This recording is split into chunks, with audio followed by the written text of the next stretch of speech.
Bana biso tona bichingobila wa, tona bichingobila. Nego moni toi likamba FacePam yo sangisi ba kitire surtout. Nego moni ki tout ça na zo moi déjà ambiance ya ba artiste ya quartier latin, bango déjà bazali wa. To compter ko kenzo to compter biso to toi la biche ambiance à FacePam. Ça ambiance à FacePam tout ça. Voilà, il y a quand tout le monde a tout le monde va misser à grand ou pas bazali wa. Mbote papa. Mbote. To kuti bina wa boke wapi. Bino vanda ka soute. Bon, toge Braza, toge festival. Yonan. Flash Musica, meilleur accompagnateur du Congo. Flash Musica. Yeyo. Na kacheni. Na okese. Quartier la tête de grand ou pas international, ils ont encore moko ya kami baleza. Voilà, est-ce que vous avez droit d'auteur là yo? Ndeko beta ka wana guitare, vous avez droit d'auteur là yo. Mais bien ne mutu bobong sama ngona. Non. Il y a occasion parce que mingi bata di bosso ba kaka non, yo ndeko beta guitare wana. Vous avez droit d'auteur. Témoigner problème ngani. Bino ne batu bana mamuli bosso na biso, bobongisa biso to ba leki to Holanda sim. Nebi que droit d'auteur existe à Ranango. Mais si beta guitare wana beta bana beta guitare wana na zo droit d'auteur te. Na zo na ndengeni, na zo yoli na zo na beta banzembo wana. Mais ngana travaille pas grand ou pas. Non. Walo na cadre nini siku. Tango beti nzeba ubeta album boni. Na quartier là na beta Brakata Bra. Na beti album ya Honorable Cindy Leker, 13e apôtre yangoyo. Donc na zo beta kaka. Yango wana. Voilà, ce qu'on dit là, oh mutu, oh moi doyen. En tout cas, vraiment félicitations. Parmi bateaux, bazalaka ponctué dans l'orchestre. Moi, on va Zali. Mbote papa. Mbote. Comment on a?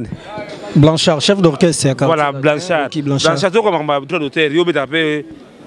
Nga betaka basse. Base, voilà. Il y a ouais mutasima. Et le droit d'auteur est bien. Oui, n'a pas droit d'auteur. Et c'est maintenant on bête banze muno wana sur droit d'auteur. En tout cas, bako sarate VT. En tout cas, droit d'auteur na zoate mais ça peut faut tinanga moko. Na sa filiate. Voilà. Na ose na ba bande ko nga nyonso. Ba omba. Ba suira. Ba vervac.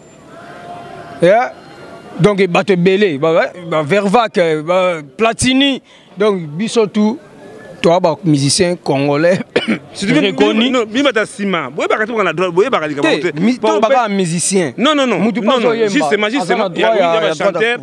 Belle droit d'auteur. Azo yemba. On a remarqué même donc quand même la moitié à quartier la tête ba te belé ba sa filiate.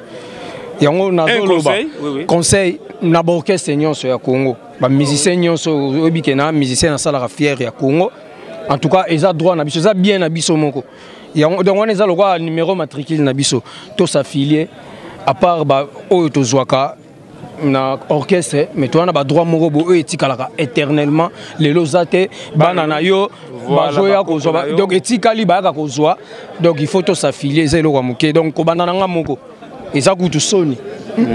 Sony, donc Gaïd a quartier la tête depuis 87. Vraiment que. Et ça va y micro. Voilà. Si le long a sa filiate, donc ils ont trop. Donc conseil. Et ça là, bandekolanga misusu na wenge, na wapi na api partout. Ouais, ebika sa filiate en tout cas, wana pena ils ont obligation tout s'affilier. Nana chanteur. Chanteur. Ouais. Chanteur wapi, chanteur wapi. Ouais, chanteur no kesa munene ya Congo. Wapi. Quartier latin à Quadra Coraman. Manuel Vicente. Pantrao. Oembi ba album bon. Na katia katia. Mon premier album na ngeda 13e apôtre. Et si on s'affilie pour ça droit d'auteur na yo. Parce que yemba bien droit d'auteur na yo bien. Bon mamba ba droit d'auteur wana. Bien ngona d'auteur. Bon koye ba maintenant na s'affilie. Ça va bien mon. Ba ke belé wana est-ce que si on déclare ngo vraiment avec qui wana. Si na déclare ngo but de déclarer groupe, tu as groupe Talaga Quadra Coraman non sur le gars kitoko. J'ai bien. Vraiment, yo bakina yo déclarant. Si, ça a déclaré. Partager le monde, oh, il y a des orchestres monene, l'orchestre visible à Congo, né yango quartier latin. Bonjour grand frère. Bonjour grand prêtre. C'est maintenant. Bon, comme on a Umba Lipasa, Umba Daviakola. Mais Umba, ngana tala ko minga kana bilili ya kamelo bazo en live lelo, nakata beach ngobila, OK wapi? Nakei wa mindule ya Afrika na FacePam. Oyo et international au Toyebi et ça l'ira bien. Donc grâce à mon papa mon conduit les quadras Koraman on banga ni yaona ndenge sana wala linga mingi vocal no wana yango mingi bwakela wana ba yela balanda wana no ombake chante na kata bicha yango telema nangui telema yaya bina nazali peka pe bina nazali peka pe nela dili bazali pe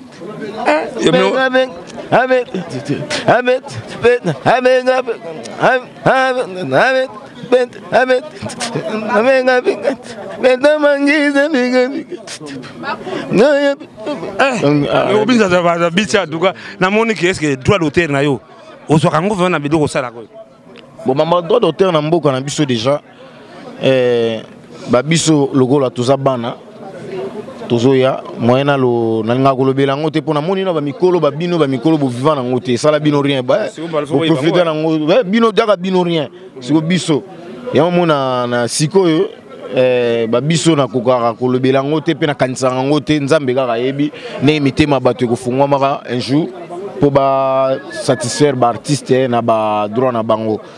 Donc voilà bana biso swanga katela tempo na nini ezali tata na ngai so bobi lita bembo moi ne pas la kata katela tena na moni mokonzi ne pas awa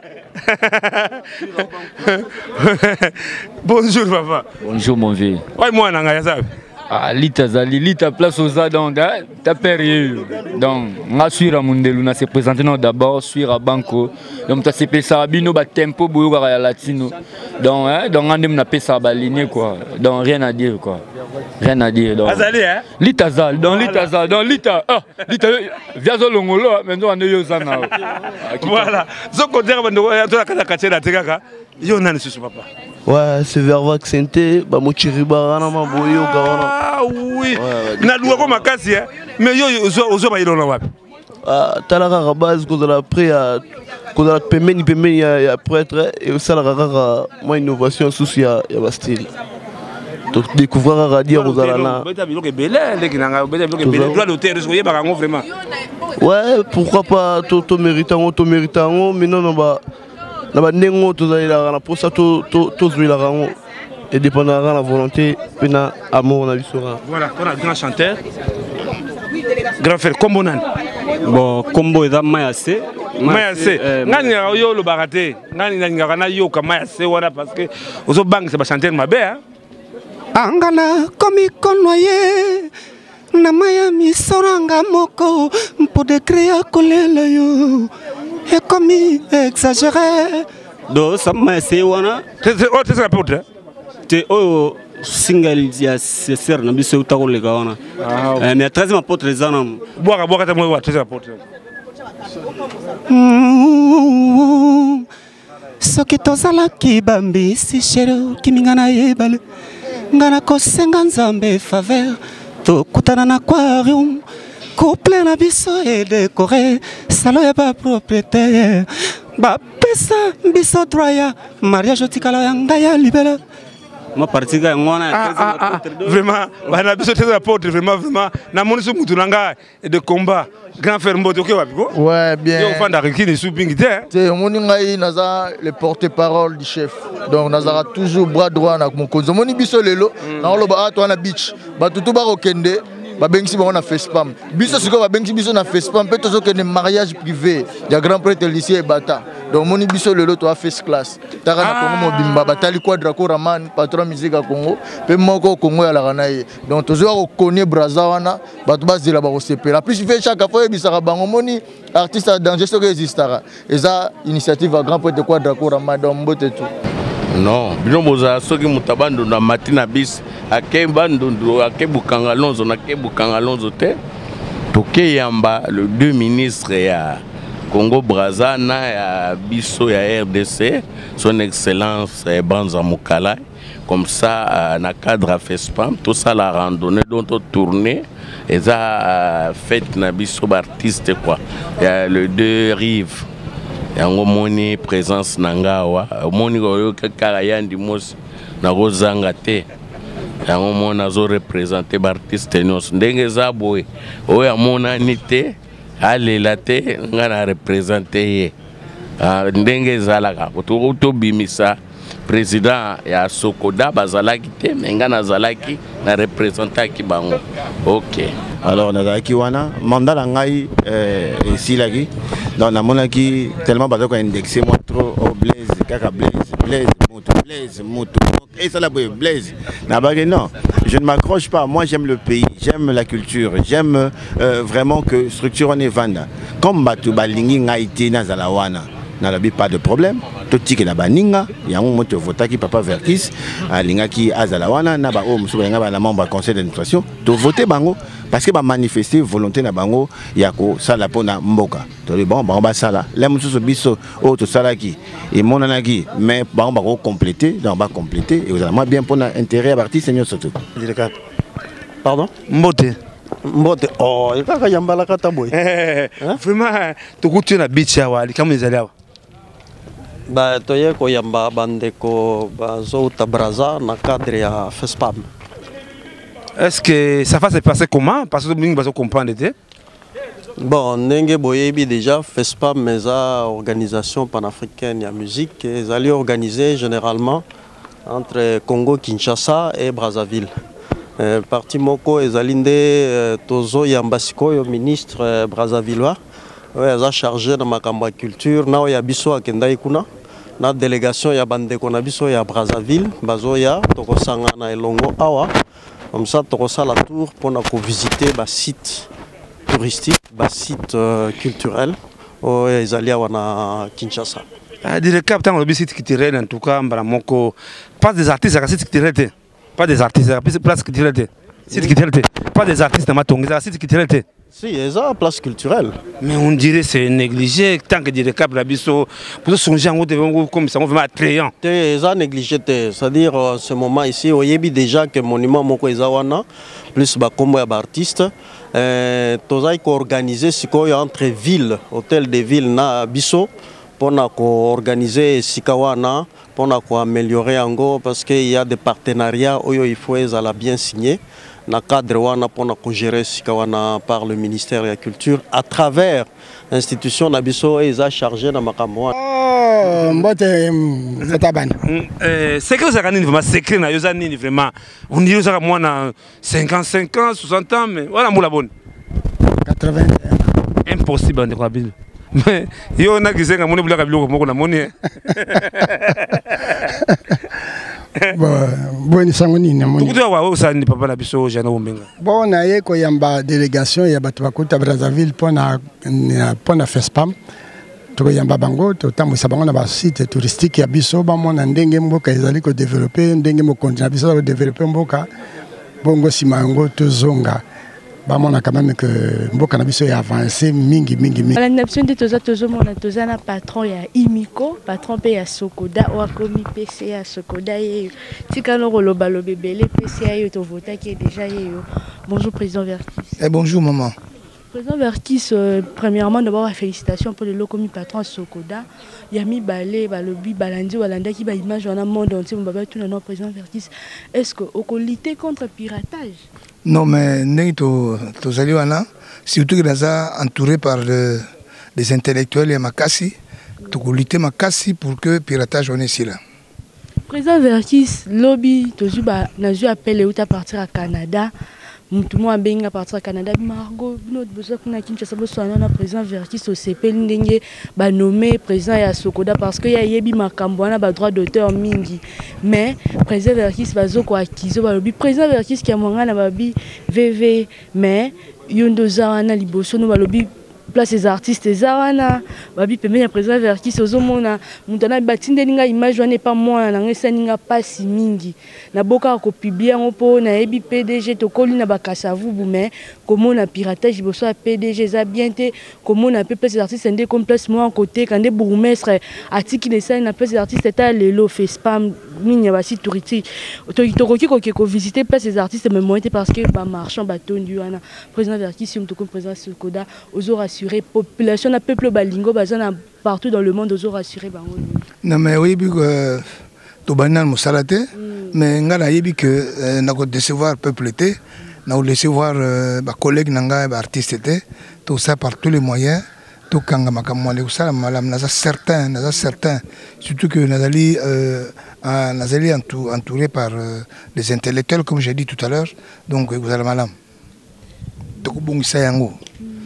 Mais pour la vie parce que chaque avis avant de ça la vie la moto ou quoi ou intervention tout ça je préfère que avant tout à la primaire pas ya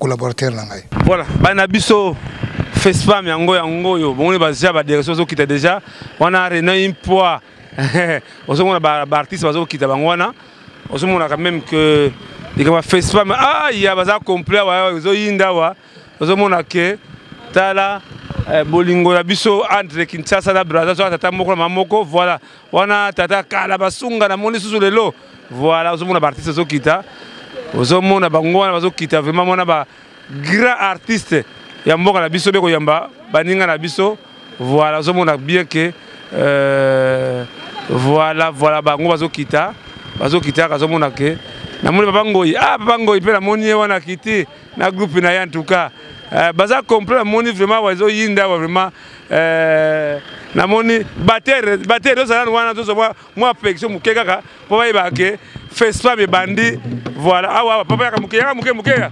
voilà bande ko la biso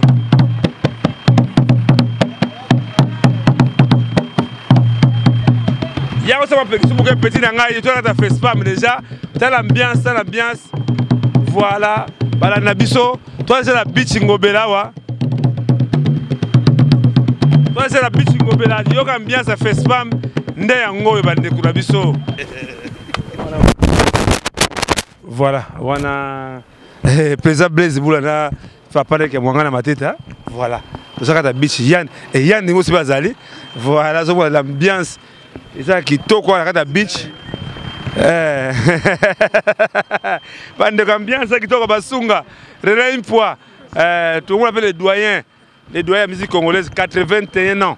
81 ans, on a bien que, voilà, Yewana, Bombenga, Wewando, les doyens de la musique congolaise, 80 ans, on a président qui a matitana, les sages Blaise Boula, Batouza, Wata Bichawa, na ministre qui des arts, Sika, Yanimos, parce que il faut, la musique qui a besoin de Sika, excellent, c'est bon, papa. Oh, bien, président. On a la comité de bon, nazo abenginga babandoko melati. Silisi bon, balingba ya. Ozo zelo yambaye. Nazo ngana yamba ba collègue nanga. Voilà. Biso ba ngama malgré naza ancien ministre, mais zaka ministre. Voilà. Wana bomoni ki etala bande ko biso ba artiste o ba uti na FESPAM ba ko tala biso na kata Kinshasa vraiment to remercier mingi ba konza mboka ba tout le monde déjà que tala kuna zo mwana esenga FESPAM yango na moni bana tala esengo FESPAM le kuba FESPAM yango tala bolingo ngoyo Congo Brazzaville Congo Kinshasa za mboka moko tala ambiance to moni pe présent ya ba musicien ya Congo Brazzaville to moni ye kuna voilà bande ko la biso ba image oyo za nulle part kaka na Congo dialogue zo lakisa ke eza esengo mingi na komona katala bande kuna biso ta bolingo yo culture za na bitumba te culture za osangisi mboka culture za liko kabuna eza ko sangisa biso bana Brazzaville bana Kinshasa Congo Brazzaville Congo Kinshasa toza mboka moko tala ambiance za na bicha bande kuna biso na esengo vraiment na moni pesa buka wana ye wana pesa buka moni pero roga toni bango zomona ke Bravo, moni boîte ekomi hein. Moni boîte ndenge za ya kokoma. En tout cas, Sengo, vraiment trésor, ça va. On a moni que on a bien. T'as l'ambiance yo. Il faut ça entre Kinshasa, Brazzaville, Kinshasa. Ouais, bon, moni les deux ministres, il y a culture et art, il y a Brazzaville, culture et wana nani à France, oh tu es bien à Combo. Comment on peut chanter? Madame. La française là. Française, oh. Bengani Swinel. Ça va?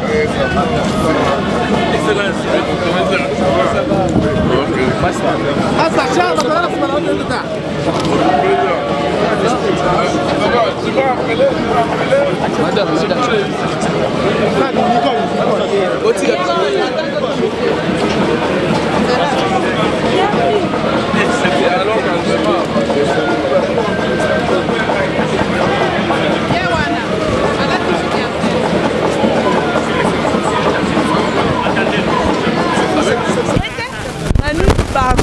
En tout cas, oh là là.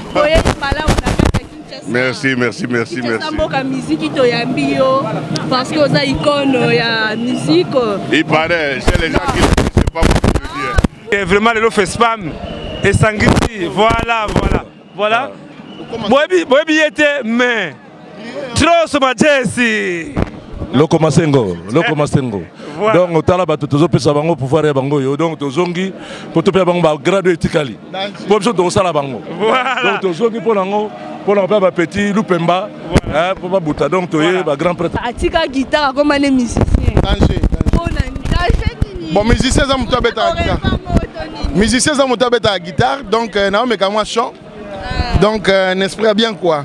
Là on me cachant, l'esprit bien. Ah, ton moni trésor voula au Azali Fali pour la 5e génération il y a Congo Brazzaville, Brazzavillois.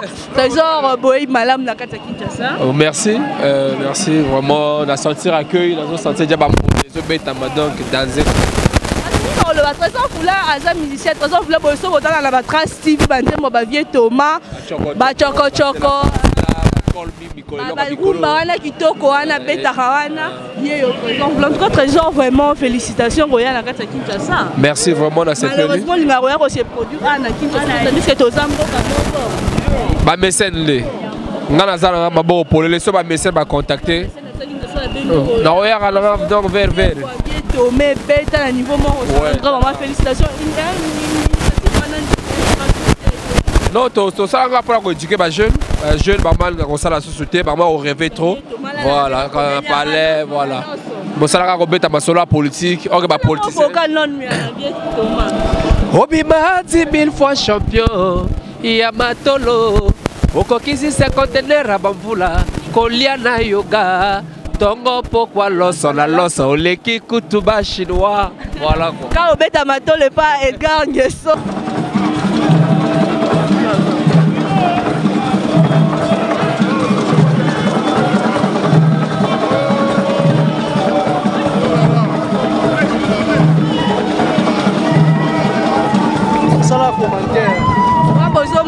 Jano Bombenga,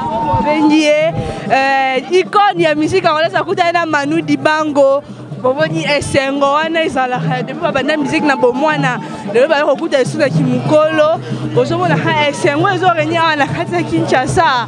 Tala sentiment ezali awa.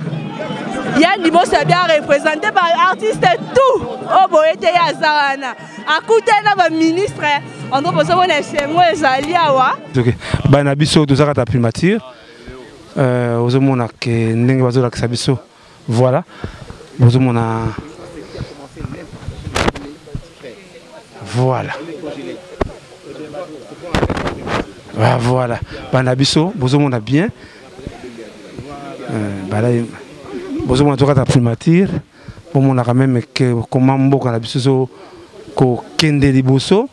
Bozomona ke tala et le ministre quitté des arts. Madame Bengingi, qui représente ta francophonie, na Kinshasa ton francophonie zalaki. Yo ana pautaki na fait spam ya Brazzaville et puis lisusu na randonnée à Kinshasa. Yo a besoin na bauti France. Baza ko expliquer l'histoire ya mboka na biso Congo moni ministre Ngakoso, ministre de la culture et art ya Brazzaville azali pewana. Baza expliquer comment la primature est comment besoin mon premier ministre ya Mobutu Nathan à maréchal. Premier ministre Mobutu. Accès au pouvoir. Besoin mon ayo na baza expliquer. Et puis nom colonel Moulamba Léonard. Ah ouais. Ah tout ça en cas de sa primature hein.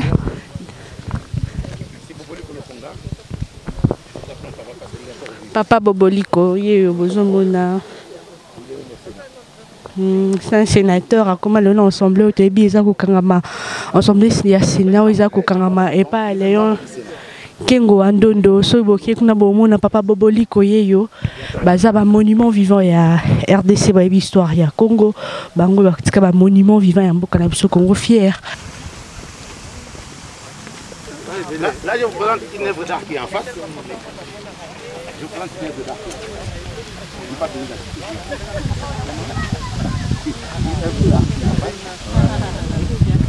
Président, je vous présente une œuvre d'art qui est en face. Donc, je ne vais pas citer les noms. C'est la capitale la plus proche de l'autre. Vous voyez qu'on a marqué cette direction. Alors, lui fait des août 80 à 81, et puis il revient en 91 jusqu'à 91.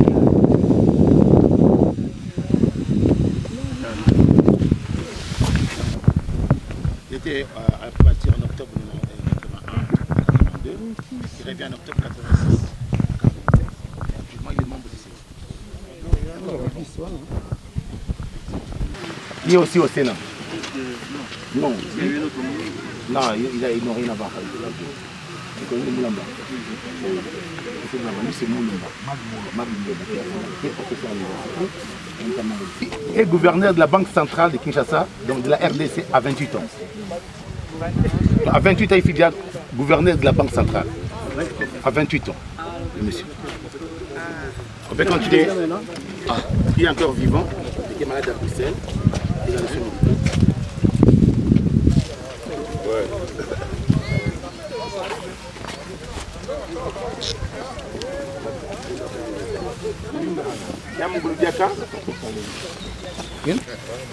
Général Ikoulia, c'est le dernier premier ministre de Mobutu. Là, Mobutu est parti. Nous continuons. Il y a M. Gizenga Fungi Antoine, avec l'union, la réconciliation et puis le Premier ministre. Nous avons Adolphe Mouzito qui nous a précédés. Puis après. Dans l'avion. Non, c'est Pierre Perrial qui est Perrial. Et puis nous avons l'actuel Premier ministre, M. Matata Ponyo. Ça fait 22. Attention, il y a un point d'interrogation. Je vous inviterai tous à aller sur le groupe pour parler.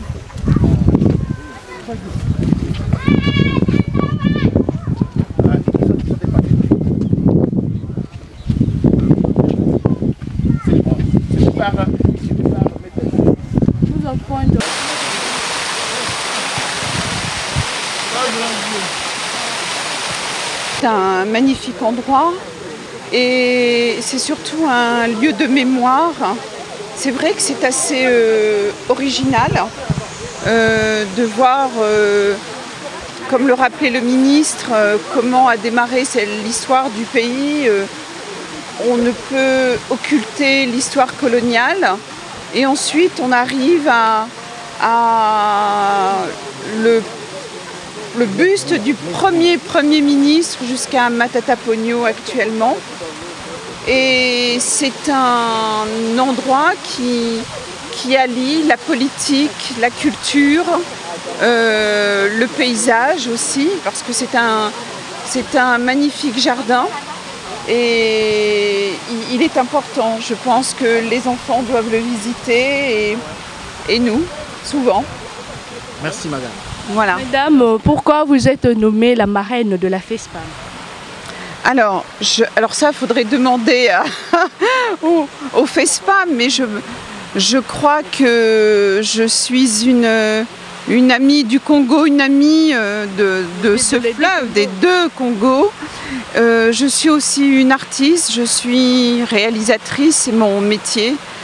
Et j'ai été ministre de la francophonie. Je pense que j'ai beaucoup œuvré aussi à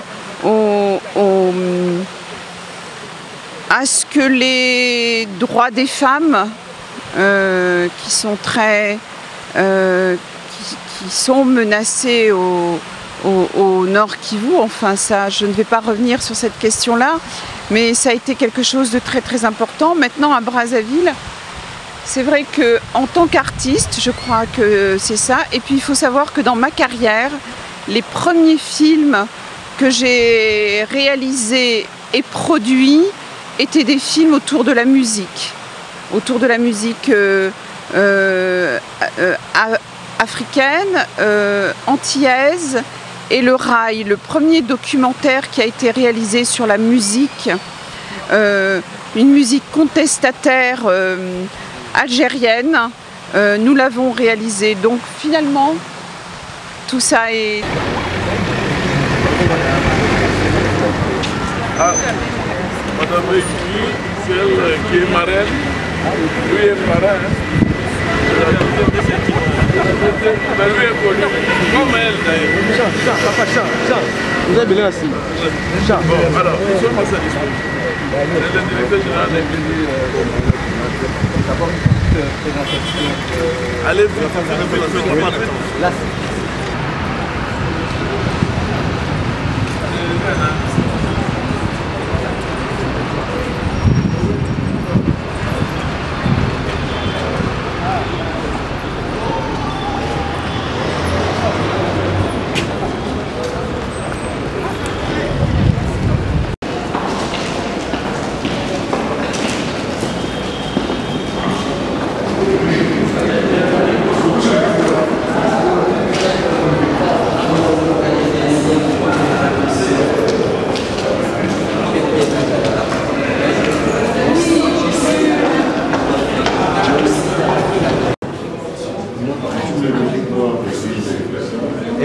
Nous sommes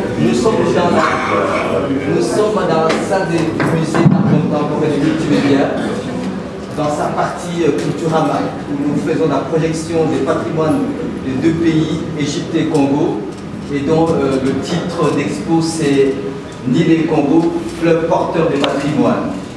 Alors on va pour l'Égypte de l'époque pharaonique à nos jours, et pour le Congo, des aspects du patrimoine naturel et culturel. En image tantôt qui bouge ou fixe.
Allô? Hein? Le jardin des premiers des primatures, je ne connaissais pas ça, c'est bien et c'est bien entretenu. Et ensuite, le monument Lumumba et la visite, l'histoire entre les deux Congos et l'Égypte. On commençait vraiment à s'installer dans l'histoire et malheureusement, le temps est un peu court. Un message à la jeunesse africaine, à vos jeunes. Apprenez à vous connaître et à vous aimer.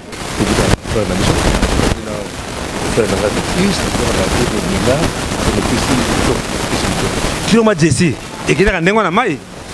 Tozali,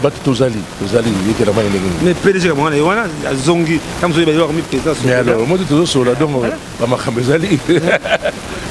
Ma Khamezali, mais le protocole va boiter. Le bon, c'est là. Tozala, hôtel Fève Congo, tout le monde, c'est. Voilà. Au monde qui est bien, c'est à FESPAM, voilà. Oui, oui, voilà. Bonjour monsieur. Bonjour. C'est monsieur Thierry. Quelle nationalité? Française. Quelle télévision? Alors c'est pas pour la télévision, on est là pour faire un documentaire sur Manu Dibango. Ok. Raconter sa vie, son œuvre, on va dire quelque part, et qui est l'homme. Donc là on est sur un documentaire qu'on tourne depuis plus de 2 ans, qui verra le jour j'espère en 2016, et on espère le présenter au Festival de Cannes. Souvent on critique la RDC, il n'y a pas la paix, la RDC c'est sale, c'est sale. Vous avez visité la primature, là où c'est comment votre position? Je connais pas mal l'Afrique parce que j'ai beaucoup voyagé, c'est la première fois que je viens en RDC et à Kinshasa. J'ai été très agréablement surpris, on va dire, de toutes ces avenues bien dégagées, bien propres. C'est pas du tout l'image qu'éventuellement qu'on peut en avoir en Occident. Merci. Donc franchement, bravo et merci. Merci. Banabiso vraiment que au monde que c'est monsieur Nabiso na Manu Dibango. Ah oui oui. Biso ça voilà. c'est facile ça. Voilà. Boni Manu Dibango, on est malamu hein. Boni Nazali malamu et toi? Naza malamu voilà. Et monsieur Nabiso c'est là afin qu'il y ait mot sur Manu Dibango. Ciao.